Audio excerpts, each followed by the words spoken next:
Buenos días, mi nombre es Juan Trinidad, soy docente del Departamento de Genética y hoy les voy a hablar sobre el taller Estructura de las biomoléculas, nucleótidos y ácidos nucleicos. La primera parte y la segunda parte se las va a comentar el docente Santiago Chávez.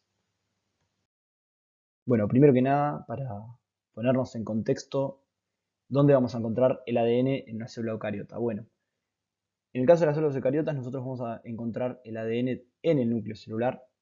Y en esta imagen lo que vamos a ver son distintas formas de representar el ADN según en qué momento del ciclo celular esté, pero una muy común que van a encontrar es el cromosoma, el máximo estado de compactación del ADN.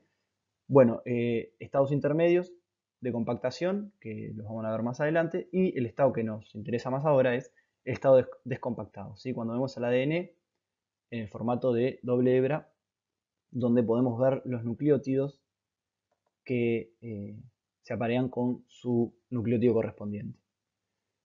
Bueno, otra cosa importante es que en el ADN vamos a encontrar genes y esos genes van a tener información que va a ser muy importante para el funcionamiento celular, entre otras cosas.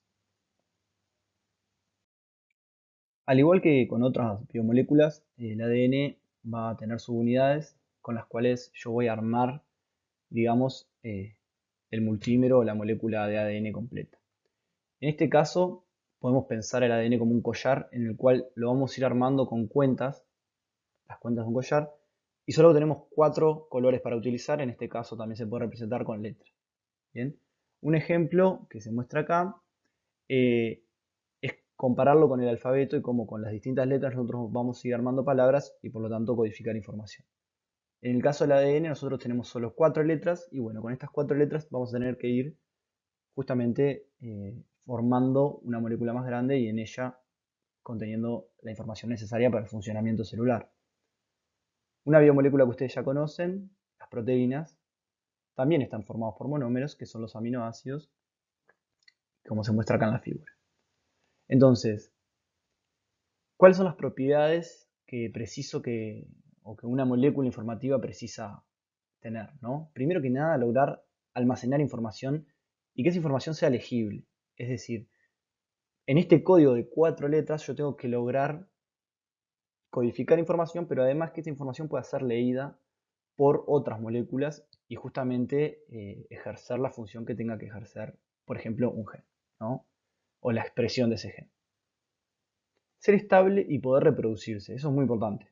La estabilidad, por un lado, para que no haya mucho cambio, muchas mutaciones que afecten la funcionalidad y que poder reproducirse, es decir, cuando una célula se divide, que las dos células hijas puedan tener la misma información. Entonces, duplicar la información para luego pasarlas a la descendencia. Ser capaz de transmitir esa información, pero en este caso estamos haciendo referencia a la expresión. Es decir, en el ADN yo tengo genes, quiero que esos genes se expresen, que lleguen a su producto final, que en el caso de los ARN mensajeros es una proteína que va a ejercer una función. Entonces, bueno, tener esa propiedad, que sea legible y que esa información sea transmisible y llegue a su producto final. Y bueno, por último, ser capaz de modificarse, es decir, adquirir ciertas mutaciones, pero tampoco mucho, es decir, no comprometer la estabilidad y tampoco que las mutaciones sean muchas, pero también permitir un poco de diversidad para que la evolución pueda ejercer, digamos, y permitir que los organismos cambien. Esto nos lleva a hablar del dogma central de la biología molecular. Esta hipótesis fue planteada a mediados de los 50, donde se propuso que el ADN es la molécula que, que contiene la información genética y esta información genética necesita llegar a su producto que va a ser una proteína, ¿no? La mayoría de los genes su producto final es una proteína. Por lo tanto, ¿cómo es que se da este flujo de información? Bueno, pasa por un ARN mensajero. Es decir, el ADN tiene que ser leído. Este ADN va a ser leído por proteínas, las cuales van a dar un producto que va a ser un ARN mensajero. Este ARN mensajero va a enviar justamente el mensaje para afuera del núcleo celular y en este lugar va a ser decodificado para sintetizar una proteína. La otra parte del dogma central es la replicación, que es cuando el ADN se duplica en para dar lugar a las células hijas, ¿no? Para duplicar su información para, a la hora de dividirse, que las dos células hijas tengan la misma cantidad de información. Entonces, los nombres que acuñan estos procesos son transcripción, cuando del ADN se pasa a ARN, la información, ¿verdad? Cuando es leído el ADN. Traducción, cuando el ARN es leído para sintetizar una proteína, que este proceso lo hacen los ribosomas en el citoplasma. Es decir, una función muy importante del ARN mensajero es llevar la información del núcleo donde está confinado el ADN hacia el citoplasma.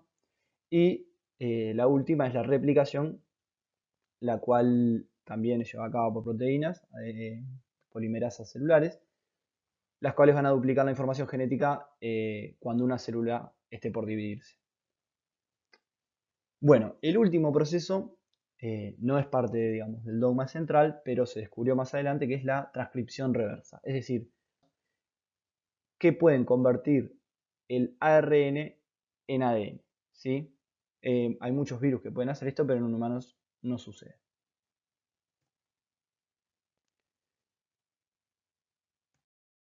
Entonces, ¿dónde vamos a encontrar los ARN celulares y qué tipos de ARN celulares existen? Primero que nada, el más común y el que más se va a hablar es el ARN mensajero. ¿Sí? El ARN mensajero, como ya lo dijimos, es el encargado de transportar la información desde el ADN, que está en el núcleo celular, al citoplasma. ¿Sí? Por lo tanto, esa va a ser la función del ARN mensajero.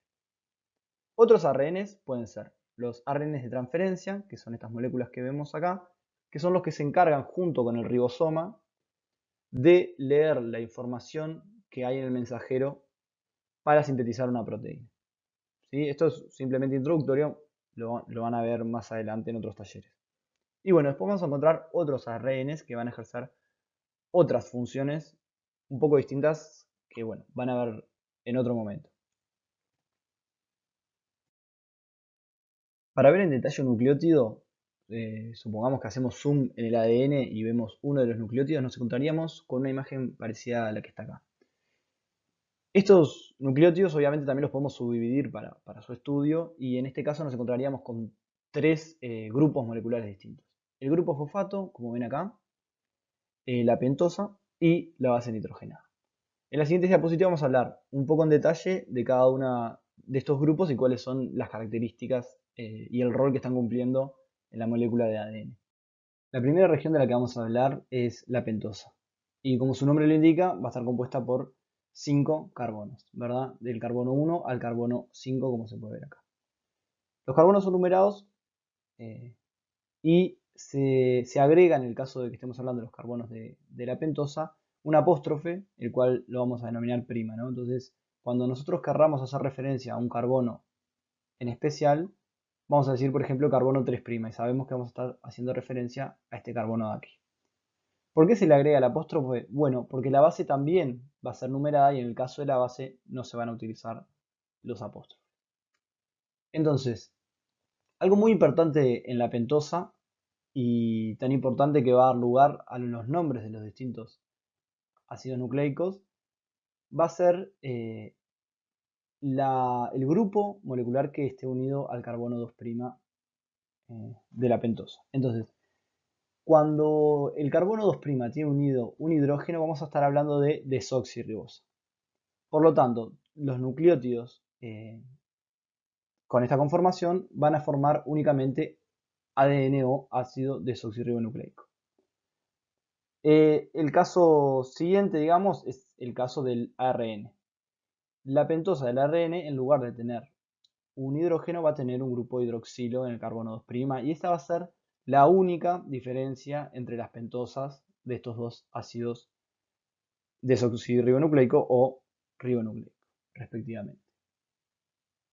El siguiente grupo que vamos a hablar es el grupo fosfato.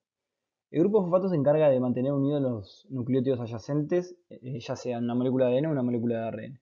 Entonces, acá nosotros vamos a tener una molécula de ADN, supongamos que acá para arriba hay más nucleótidos que no están representados en la figura, y esta hebra va a tener un extremo 3' o H libre, ¿sí? Que acá no se muestra.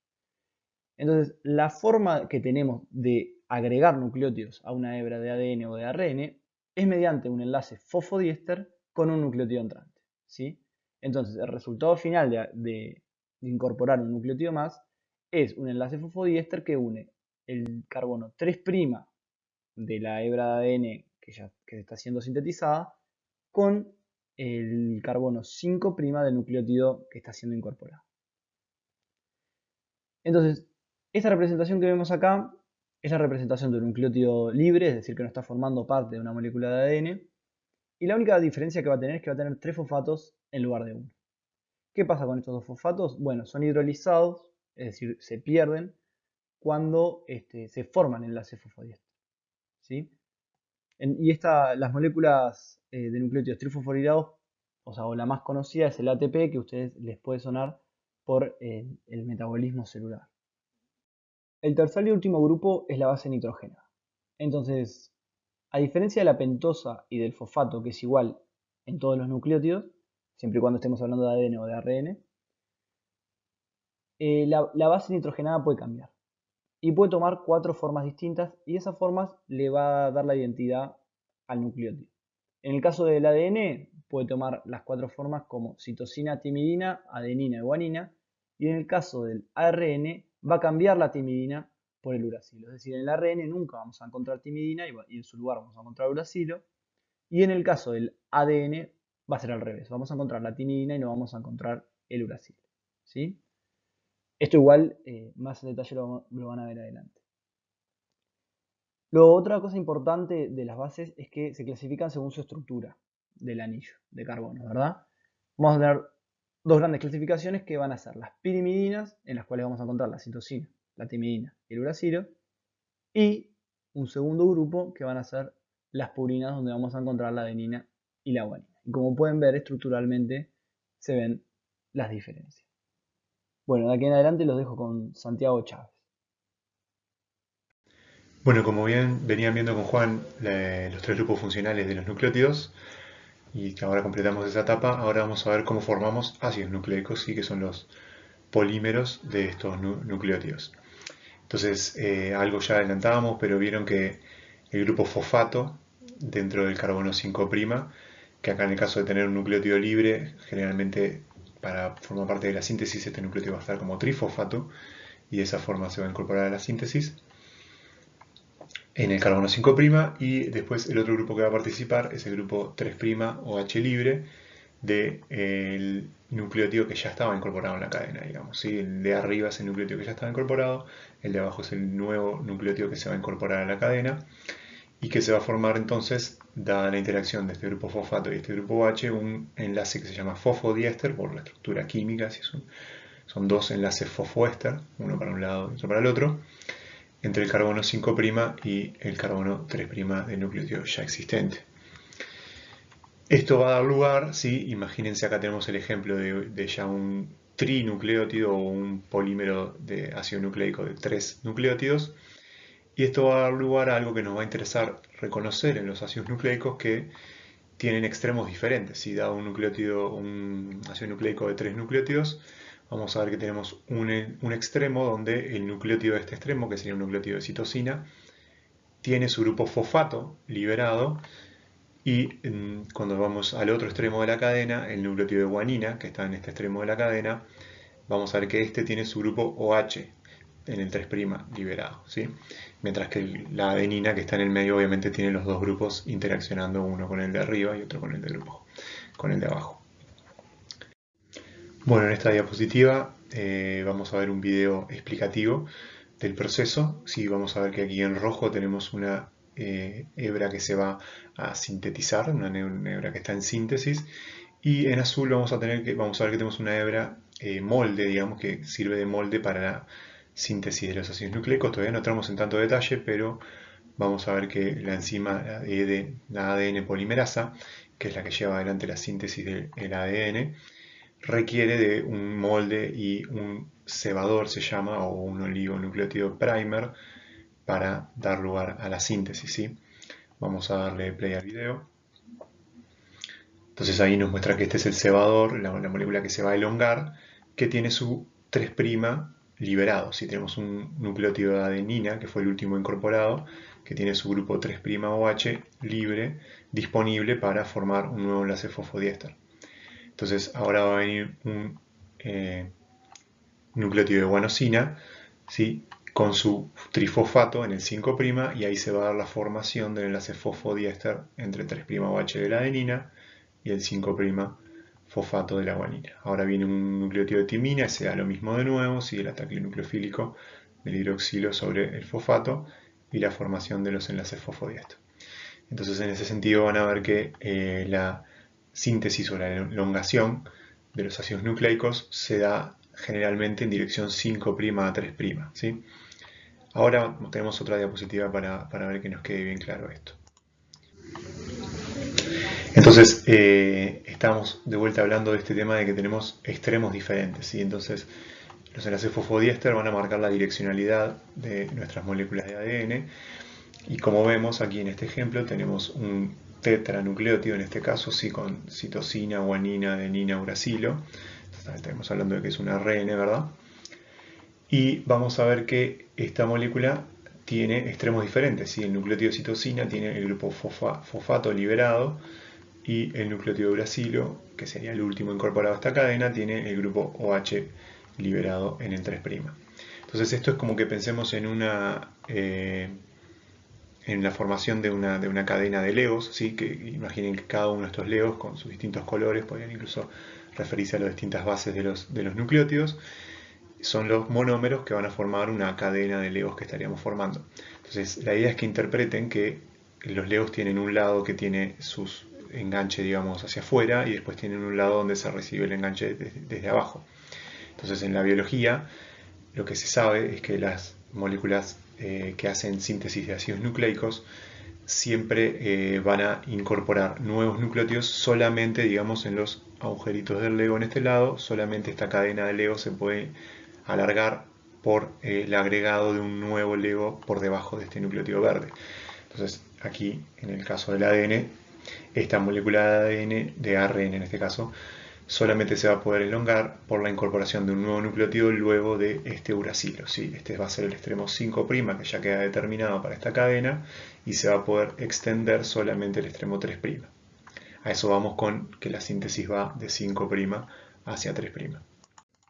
Bueno, un punto icónico dentro de lo que fue el avance de la biología molecular como disciplina, digamos, dentro de la historia, fue el descubrimiento, o por lo menos el planteo de la estructura secundaria del ADN, el modelo de la doble hélice, ¿sí? Que fue planteado por James Watson y Francis Crick, que fueron premiados con el Nobel en Medicina en 1962.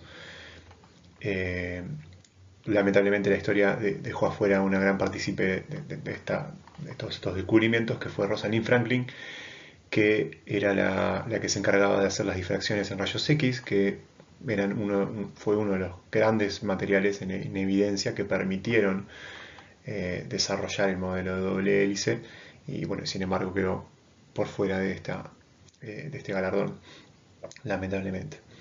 Entonces, bueno, para hablar de la doble hélice del ADN, o bueno, de otros ácidos nucleicos, los ARNs también pueden formar dobles hélices. Vamos a tener que hablar de complementariedad de bases. Sí, acá vemos la idea dentro de este esquema, como en gris está dibujada una de las cadenas, el esqueleto azúcares y fosfato, vamos a ver, de una de las cadenas, y la otra también que va interaccionando con ella, ¿no? Y van girando una sobre la otra. Este es el modelo de doble hélice que vamos a ir paso a paso viendo.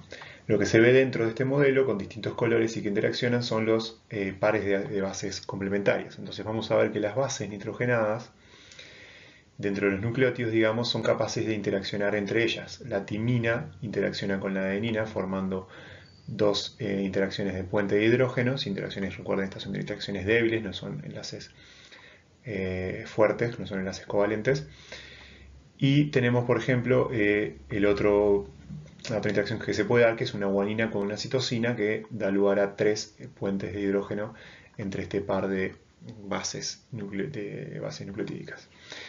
Entonces, como regla, siempre la adenina va con la T, la A con la T y con la G va con la C. ¿Sí? Esta es la regla que se suele decir de Carlos Gardel, C con G, y Aníbal Troilo, que era otro tanguero.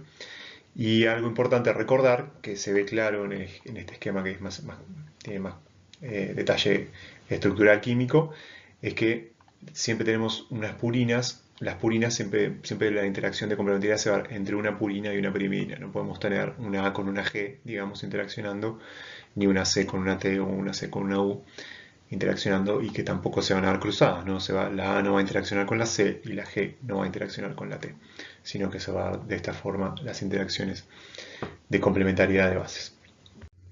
Bueno, otra característica estructural que tiene la doble hebra de ADN, ¿sí? Es que recordando que en una hebra única, en una molécula única de ADN, nosotros teníamos los extremos 5' con el fosfato libre acá arriba y el 3' OH libre acá abajo.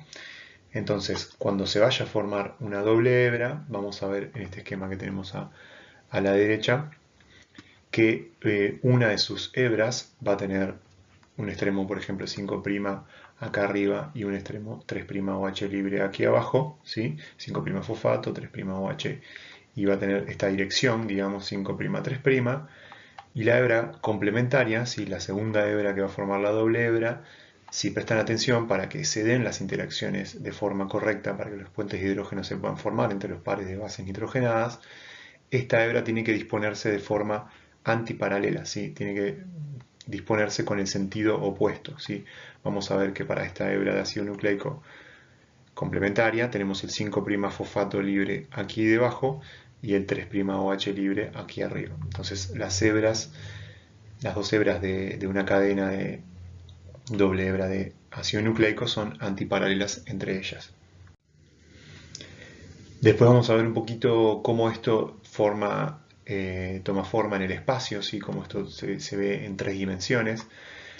Acá tenemos un esquema que les intenta mostrar de nuevo los pares de bases nitrogenadas, ¿sí? Un G con C, un G con C, un T con A y otro G con C por acá abajo, y marcarles aquí abajo, como pintado con un poco de un fondito de amarillo, las azúcares y los fosfatos que están por este lado y los azúcares y los fosfatos que están por este lado.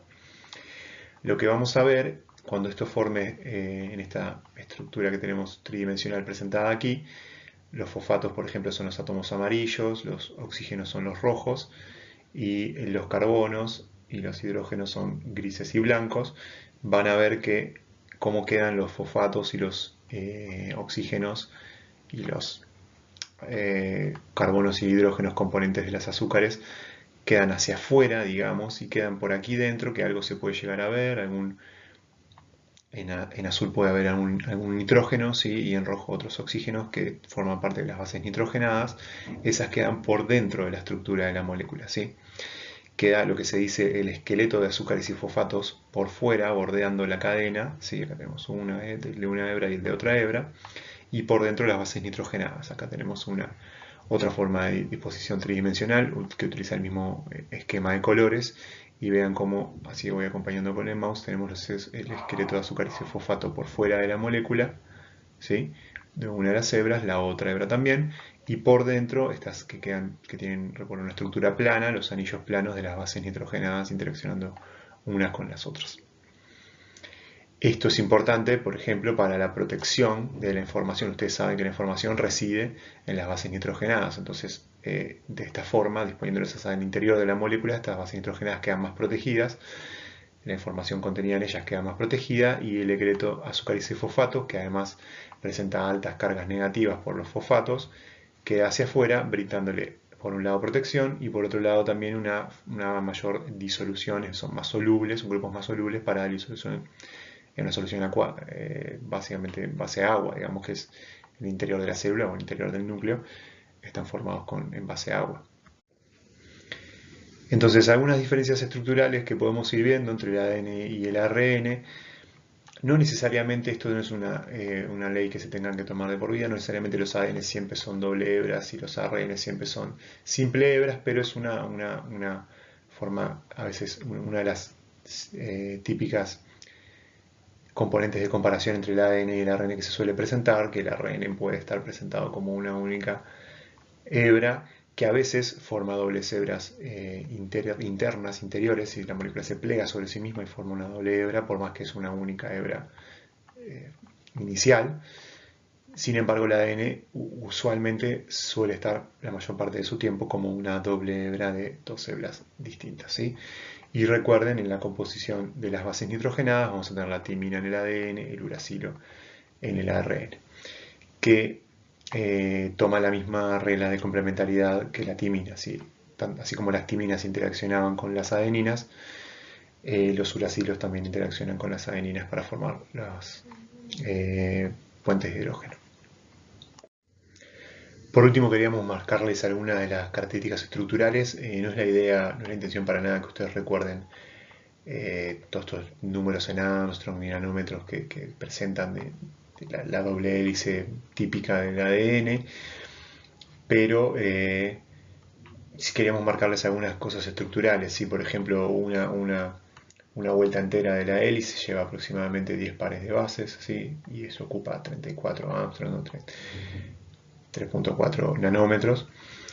Y otra de las cosas que queríamos marcarles es que, como habíamos dicho, las bases nitrogenadas, la idea era que estuvieran protegidas en el interior de la molécula, pero al mismo tiempo es donde está la información y en algún momento hay que leer esa información. Entonces, para acceder a la información en la doble hélice del ADN se presentan lo que se llaman los surcos, ¿sí? Entonces tenemos el surco menor, que se ve acá por las características estructurales, que es un surco donde claramente es menos lo que se puede llegar a ver del interior de las bases nitrogenadas, y después tenemos otro que se llama el surco mayor, que es un surco donde hay mayor accesibilidad a la información contenida en las bases nitrogenadas y donde la mayor parte de las proteínas que leen la información del ADN suelen interactuar. Por aquí, por el surco mayor. Igual hay otras que también interactúan en el surco menor, obviamente, ¿no?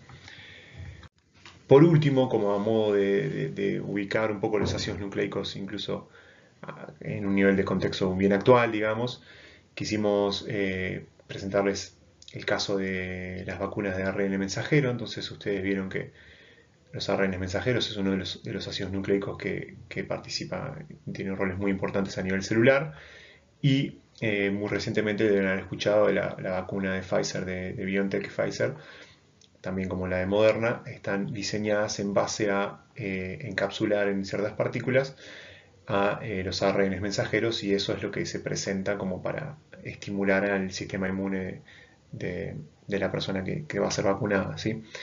¿Cómo funciona mínimamente esto? Digamos, las partículas de la vacuna se acercan a una célula que suele ser las células que se llaman presentadoras de antígenos, ¿sí? Donde este ARN mensajero puede ingresar al citoplasma celular.